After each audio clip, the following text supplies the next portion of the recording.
ఇక్కడ రికగ్నిషన్లు అవుతాయి, ప్లస్ పిన్నులు చేంజ్ అయితే ఇన్కమ్ కూడా తొందరగా వస్తుంది. Good morning good morning leaders. నా పేరు మణిల, వికారాబాద్ నుంచి టైలరింగ్ చేసుకుంటూ పార్ట్ టైంలో బిజినెస్ చేసిన. ఒక టైలరింగ్ చేసే మహిళ ఏమనుకుంటుంది అంటే జస్ట్ ఒక 5,000 10,000 వస్తే చాలు బిజినెస్లో అని.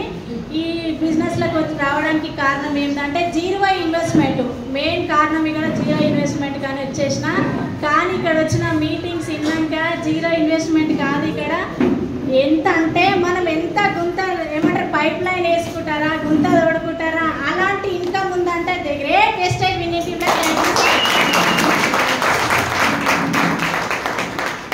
నిన్న మోమిన్పేటలో మీటింగ్ విన్నాక నేను ఏమనుకుంటున్నా అంటే సార్ చెప్పిండు ఏమంటే క్రౌన్ అండ్ హాఫ్ ఉండి 2 lakhs ఇన్కమ్ వస్తే నేను అనుకోబోయే విల్లాలో ఎవరైతే 2.5 lakhs ఉన్న వాళ్ళకి నేను అక్కడ మీకు తీసుకుంటాను అన్నాడు. అంటే నేను లేడీస్ అందరికి ఏం చెప్తున్నా అంటే ఒక శివంగి లాగా వర్క్ చేసి మన సలీం సార్ విల్లాలో ఓన్లీ లేడీస్ మాత్రమే క్రౌన్ అండ్ హాఫ్ ఉండాలని కోరుకుంటున్నాను.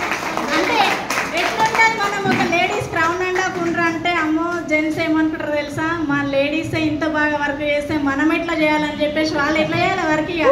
రాకెట్ పెట్టుకుంటే ఎట్లుంటే కింద వంట పెడితే అట్లా ఉండాలన్నట్టు.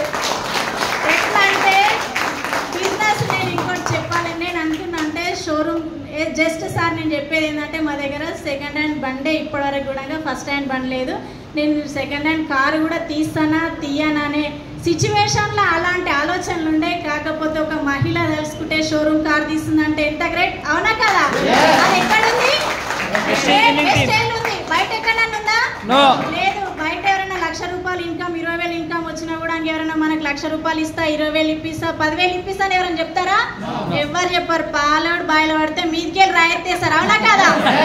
కానీ మన వెస్టేజ్ ఏం వచ్చింది, మన 10 లక్షల తీసుకునే సలీం సార్ 13 లక్షల ప్లస్ ఇన్కమ్ తీసుకునే సలీం సార్ షాయిని మేడం వచ్చేసి మీకు నేను 13 లక్షలు కాదు నెలకు 1 కోటి రూపాయలు ఇప్పిస్తాను ప్లాన్ చెప్పడానికి వచ్చింది ఇక్కడ, అవునా కదా లీడర్స్?